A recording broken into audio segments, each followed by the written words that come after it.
Alright, welcome back. So last time I did the top 10 coolest guys. So this time I'm going to do the other end of the spectrum. So you see, you have those guys that you go, man, they're cool, man, I would like to be him if you were, or I would really like to hang out with that guy if he were real. Then you have the other guys you just look and go, God, what a bitch. And that's what I'm going to count down today. This is my top 5 bitch boys in fiction. Now, some of you might be wondering, what do you mean by bitch boy? Well, I'm glad you asked, hypothetical question asker. So, for me, the bitch boy, there are a couple of criteria that could get somebody labeled the bitch boy. Number one is the guy that always getting his ass handed to him in any sort of cartoon or manga or video game, whatever, what have you. The guy, they're always getting their ass handed to them, and they're always made somebody else's bitch. That's one way. Another way is the guy that doesn't stand up for themselves, doesn't man up and try and, say, no, I'm going to stand up for myself. Or they're always, just little, always moping and crying and shit. Yeah, cursing ahead. Sorry about that. There will be curse words in this. Especially when they get to number 2 and number 1. Probably 1 through 3, yeah. The top 3 will definitely be some cursing.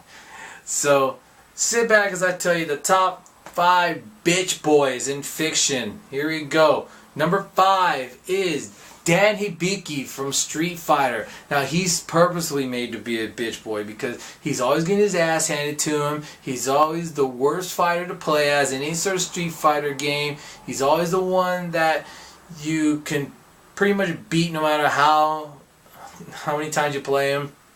And so you might be wondering, well, that's kind of vague. But here's the thing. There's a Street Fighter comic. And in that one, he's also getting his ass handed to him in every single issue, basically, that he shows up. He's getting his ass handed to him.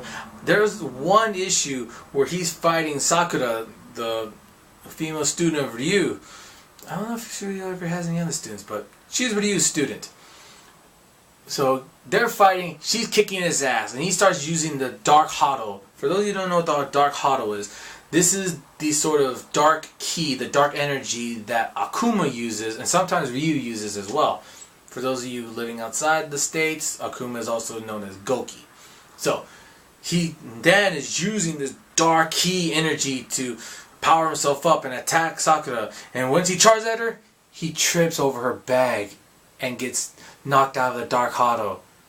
And then she proceeds to beat his ass again.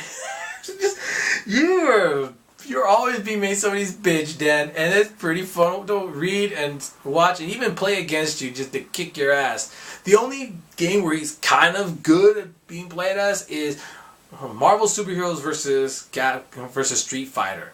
Yeah, this is the second in the Capcom Versus series. This is the only one where he's kind of useful, but even then you really need to know what you're doing in order to play as him. So, yeah, kind of funny. Number 4 on this list is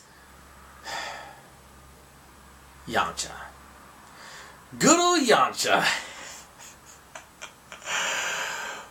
Oh, you talk about a guy who's always being made somebody's bitch. This goes from Dragon Ball all through Dragon Ball Z. I mean, he doesn't even show up in GT. So let's talk about some of Yamcha's finer moments in every single one of the World Martial Arts tournaments they have in Dragon Ball. Yamcha's always getting eliminated in the first round, and he's always getting his ass handed to him. In the first one, Jackie Chun, who's actually Master Roshi in disguise, beats him with a gust of wind. That is not a fart joke. I'm serious. He just cups his hand and just moves like this to create a big gust of wind and knocks Yamcha out of the ring. Yeah, he gets taken out that easily. Then, the second time, he faces Tenshinhan, and Tenshinhan's a pretty cool character, but Yamcha gives Tenshinhan everything he has, including the Kamehameha and any sort of power move that he could muster on him. Tenshinhan just tanks all of it and basically says, bitch, is that all you got? Yeah. And then Tenshinhan beats his ass, and breaks his leg for good measure. Tenshinhan was kind of a bastard at that point. But yeah. Then in the third one, he faces Kami, who's disguised as this regular looking guy. And there's a scene where Yamcha attacks him and Kami pretends to be crouched and cowering, and Yamcha gets hit in the nuts. And then Kami proceeds to smack him right out of the ring. It's like, you suck, Yamcha. Then Dragon Ball Z, they were training for a year to go up against Nappa and Vegeta, the Saiyans. They're when the Saiyans gonna get here. You know, we need to prepare for the Saiyans. And Yamcha doesn't even get to fight against Nappa. He gets killed by a freaking Cyberman. The little henchmen, they grow around the ground. The Cyberman just grabs around him, blows up, Yamcha's dead. It's like, man, you got taken out like that, Yamcha. Faster than that. What a bitch. And then he doesn't show up at all throughout the Frieza saga because he's dead and on King Kai's planet. And then they show him training a little bit. Vegeta's gravity machine makes of his bitch, but he tries to use Vegeta's method of 300 times gravity, and he almost gets squished like a bug. And then the androids show up, and they tell Yamcha, "Hey, give me 5," and then grab him by the mouth, and they go, "Hey, give me 5," and boom, right through the chest, almost killing him. Not to mention, when the Cell games are going on, Yamcha gets his arm broken and his ass beaten by one of the Cell Juniors. It is a toss-up between him and Krillin, who got their ass beat the worst. But, come on, Yamcha is pretty much useless. And then there's the time he got eaten by Majin Buu after being turned into a chocolate bar. But then again, so did Krillin and a few others. So yeah, Yamcha's pretty much a guy just constantly being made somebody's bitch. Speaking of bitches, number 3 on my list is Uchiha Sasuke. Oh, now I know some of the fangirls are going to be like, no, he's not. No. This guy's a bitch, alright? He's a cocky motherfucker, but as soon as something goes wrong, he goes completely moping and crying and like a little bitch, and then he's willing to betray the entire village in order to get what he wants. Selfish bastard, too. And he's all constantly moping. It's like, well, if my family, if I killed your family, wouldn't you be upset too? Wouldn't you want to kill me? And Kakashi had a great line for that. And he said, too late for that. Everybody I care about is already dead. That was a great line in the manga. And yeah, he's constantly like moping and crying like a little bitch. He's almost at number 1 was, oh crap.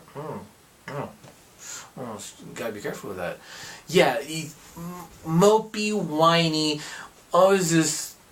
Not to mention, like I said, anytime something doesn't go his way, and he's shown to not be as powerful as he thinks he is, he mopes, and then that's why he's willing to betray the entire village just because to get what he wants. He'll betray anyone. And spoilers for the manga, the anime, if you haven't read it. I was really hoping Naruto would just kill his ass because he deserved it, little bastard. So, number 2 on my list is Slippy Toad from Star Fox. Oh, I hate Slippy Toad. I hate Slippy Toad because the first mission, Corneria, what's the first thing you have to do? Save Slippy's fucking ass. That's what. Within 30 seconds, you're saving that little bitch's ass. So you might think, wait a minute, is Slippy a guy or a girl? They say Slippy's a guy. So yes, and this has to be male in order to be put on this list. I could do another list for women if you want, but I'm focusing on the guys on this one. Not to mention, Slippy is constantly getting his ass into trouble and having to save him. I mean, yeah, you have to save Peppy and Falco a couple times in the game, but not nearly as often as you have to save Slippy. There's an entire level dedicated in Star Fox 64 to saving Slippy's fucking ass because he decided to go up against the boss, and the boss just backhanded him right into another planet and made him his bitch. It's like, fuck you, Slippy Toad. Stay on that damn planet. Ugh.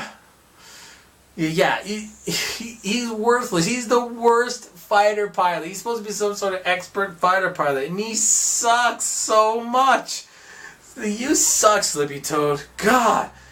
But as bad as Slippy Toad is, he is not as bad as the number one bitch boy on my list, which is Shinji Ikari from Neon Genesis Evangelion.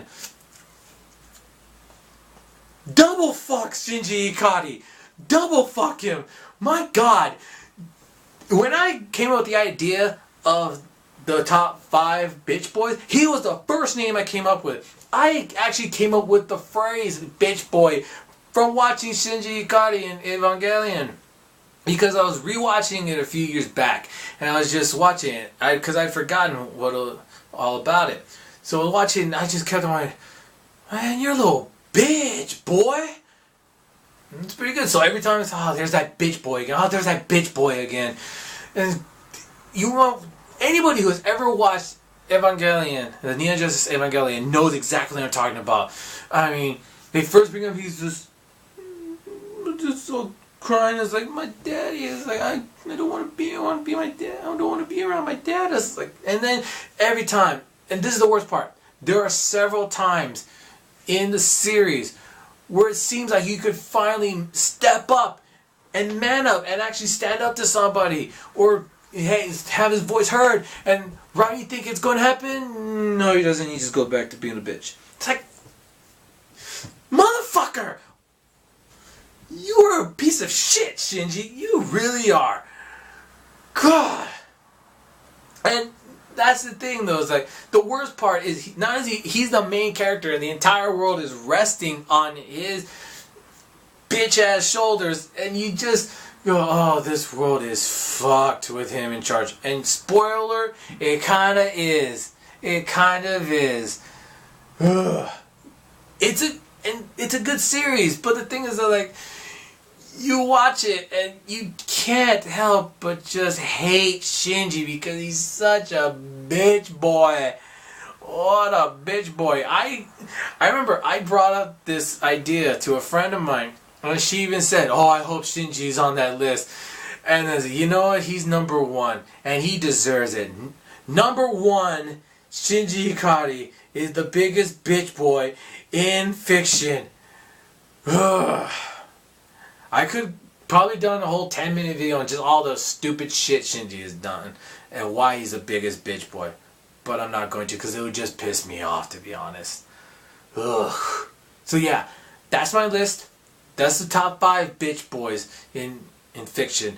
Who do you think are some other bitch boys in fiction? Anime, manga, cartoons, comics, video games, whatever. Just no real world representations of the characters, please. So yeah, that's my list. Who do you think is the biggest bitch boy in fiction? Let me know in the comments.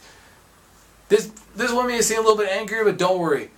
For this, the rest of this week, I've got a couple of top 10s coming up, which are going to be a lot of fun. I'm going to be very happy to do those. But I just want to get this negative stuff out of the way right now. So, my next top 10 will start tomorrow. Until then, later.